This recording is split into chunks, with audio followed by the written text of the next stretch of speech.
Assalamualaikum warahmatullahi wabarakatuh. Saya Putri Apriliani, Universitas Islam Sultan Hasanuddin Semarang, Fakultas Ekonomi Prodi Manajemen. Tugas video ini dibuat untuk menyelesaikan tugas dalam mata kuliah Islam dan disiplin ilmu.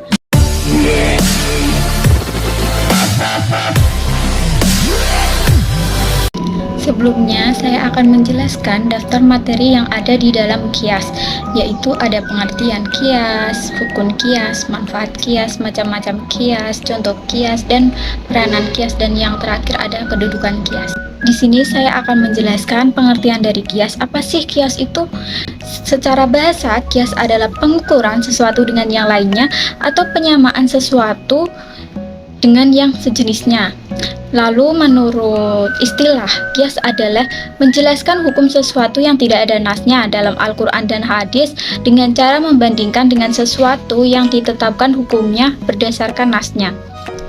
Lalu pengertian kias sendiri menurut Ibnu Al-Subki, yaitu dalam kitabnya Jam'ul Al-Jawami Kias, adalah menghubungkan sesuatu yang diketahui kepada sesuatu yang diketahui karena kesamanya dalam ilat, hukumnya menghubungkan. Selanjutnya ada rukun kias. Rukun kias tersendiri terbagi menjadi 4, yaitu yang pertama rukun kias asal, yang kedua rukun kias hukum asal, yang ketiga rukun kias far'u, dan yang terakhir ada rukun kias ilat. Apa sih yang dimaksud rukun kias asal? Rukun kias asal adalah segala sesuatu yang ketentuannya hukumnya terdapat pada nasnya atau sebagai hukum yang sudah jelas dengan didasarkan pada nasnya yang jelas. Contohnya seperti air perasan buah, kurma, dan anggur termasuk contoh al-aslu sebab pada waktu turunnya ayat tersebut haramnya khamar. Keduanya adalah khamar yang dikenal di masa itu. Selanjutnya adalah ada hukum asal, yaitu hukum pokok, yakni ketetapan hukum pada pokok berupa kewajiban, pengharaman, pembolehan, dan sebagainya.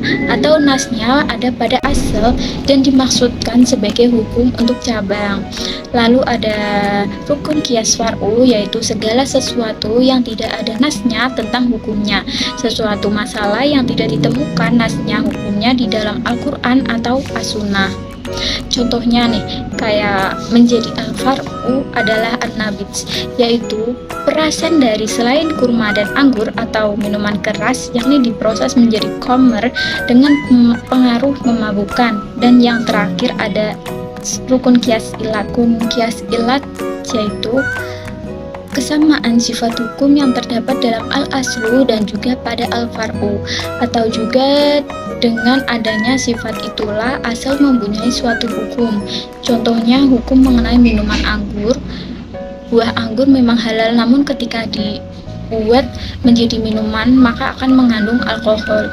Alkohol memberi efek memabukkan sehingga hukum meminum minuman sama dengan minuman jenis lain yang beralkohol, yakni haram atau tidak diperbolehkan. Di dalam kias tersendiri, kias ilah terbagi menjadi 4, yaitu ada kias jali, kias kafi, kias dalalah, dan kias sabah. Lalu apa sih yang dimaksud kias jali?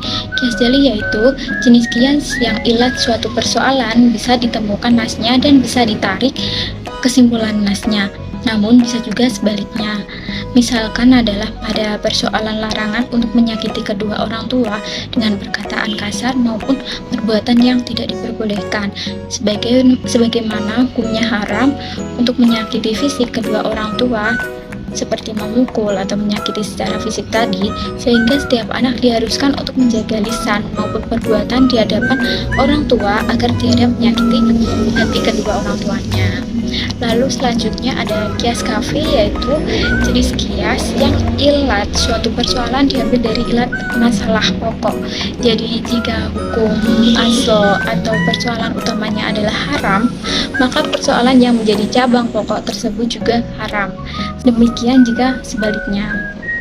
Misalkan nih, membunuh manusia dengan cara baik maupun buruk, atau dengan benda ringan maupun benda berat, di mana hukum keduanya adalah haram atau dilarang, sebab membunuh adalah kejahatan sekaligus dosa karena mendahului kehendak Allah Subhanahu wa Ta'ala dalam menentukan umur makhluk hidup di dunia. Selanjutnya yaitu ada kias dalalah, yaitu jenis kias yang menunjukkan kepada hukum berdasarkan dalil ilatnya, atau kias yang diterapkan dengan cara mempertemukan pokok dengan cabang berdasarkan dalil ilatnya.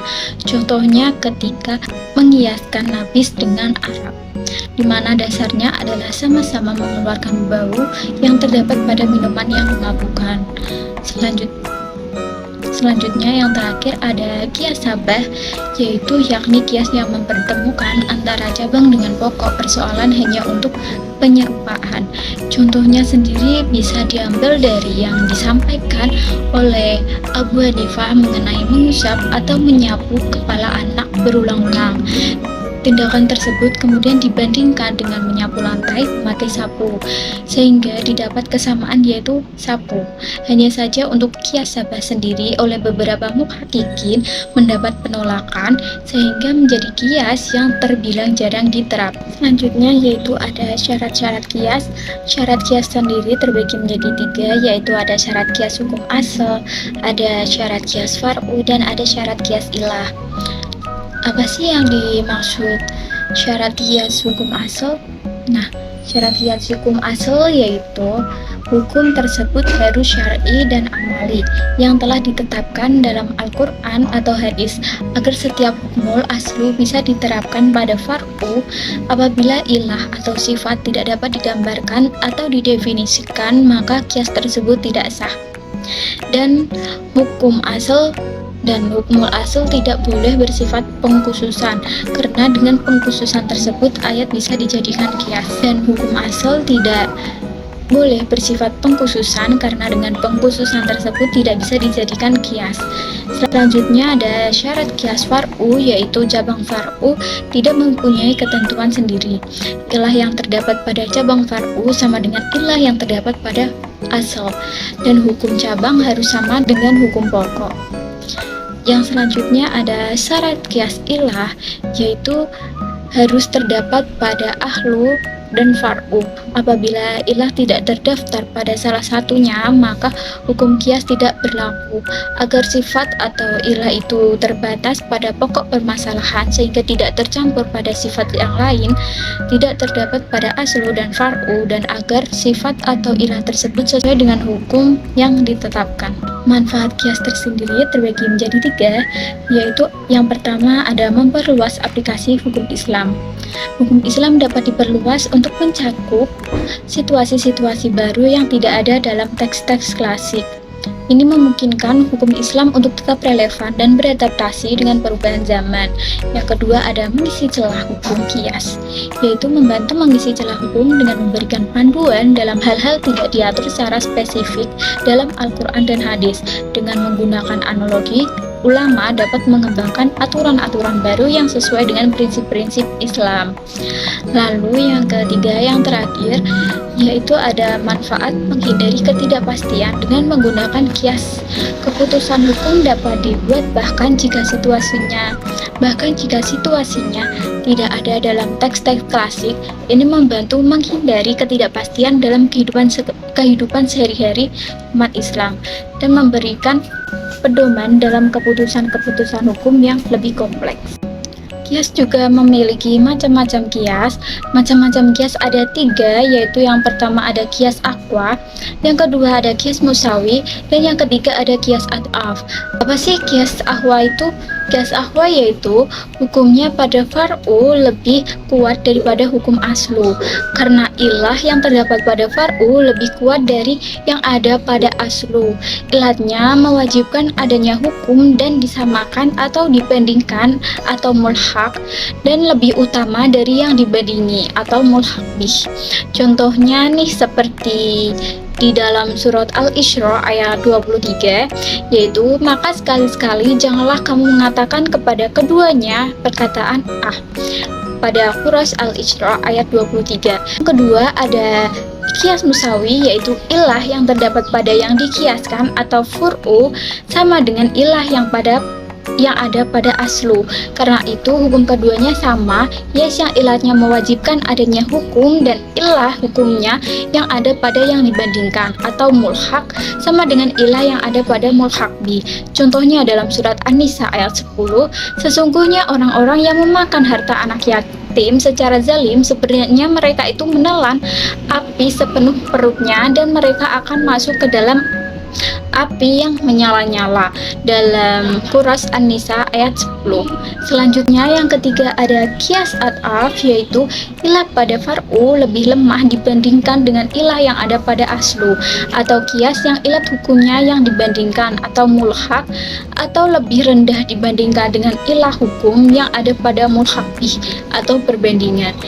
Contohnya pada surat Al-Maidah ayat 90, yaitu wahai orang-orang yang beriman, sesungguhnya atau meminum khamr, berjudi atau berkorban untuk berhala, mengundi nasib dengan panah adalah perbuatan keji termasuk perbuatan setan. Maka jauhilah perbuatan-perbuatan itu agar kamu mendapat keberuntungan. Pada surah Al-Maidah ayat 90. Selanjutnya yaitu peranan kias. Mengapa ada peranan kias? Karena peranan kias sangatlah penting, bisa menjadi jalan keluar dalam menentukan kasus hukum yang belum ada dalil nasnya. Melalui tahapan-tahapan yang ada dalam kias, seorang mujtahid dapat memutuskan persoalan hukum dengan bersandar pada kasus yang sudah jelas hukumnya karena ada persamaan ilat. Menurut peranan kias sebagai hukum syara, tidak ada dalil atau petunjuk pasti yang menyatakan bahwa kias dapat dijadikan dalil syara untuk menetapkan hukum. Juga tidak ada petunjuk yang memperbolehkan mujtahid menetapkan hukum syara di luar yang ditetapkan oleh nas. Selanjutnya ada kedudukan kias. Menurut Imam Syafi'i menempatkan kias di urutan keempat dalam hierarki sumber-sumber hukum syara, yaitu setelah Al-Quran, Jahid, dan Ijma'. Karena itu bisa dikatakan bahwa Ijma' kadang ditetapkan berdasarkan kias. Ijma' tidak dapat disandarkan pada kias karena kekuatan dalilnya lebih kuat daripada kias itu sendiri. Seandainya ijma' ditetapkan berdasarkan kias atau hadis ahad, maka kedudukan ijma' tetap bersifat qat'i karena banyak dalil-dalil yang menunjukkan kepastiannya. Materi ini yaitu kias merupakan metode istinbat hukum yang populer di kalangan mazhab Syafi'i. Posisi dalam sumber hukum, kias menduduki posisi keempat dalam hal penentuan hukum syariat Islam setelah Al-Quran, hadis, dan ijma'. Artinya kias digunakan ketika tidak ditemukan hukum dalam Al-Quran, hadis, atau ijma'. Kias memberi pemahaman bahwa dua kasus yang berbeda dapat dipecahkan dengan mengacu pada aturan yang sama. Kias merupakan upaya untuk mengembalikan kasus yang diperselisihkan hukumnya kepada Allah Subhanahu wa Ta'ala dan Rasul. Kias juga merupakan aktivitas akal, sehingga ada beberapa ulama yang tidak mempergunakan kias. Kias memiliki rukun-rukun dan syarat-syarat tertentu yang harus dipenuhi agar dapat dianggap sah.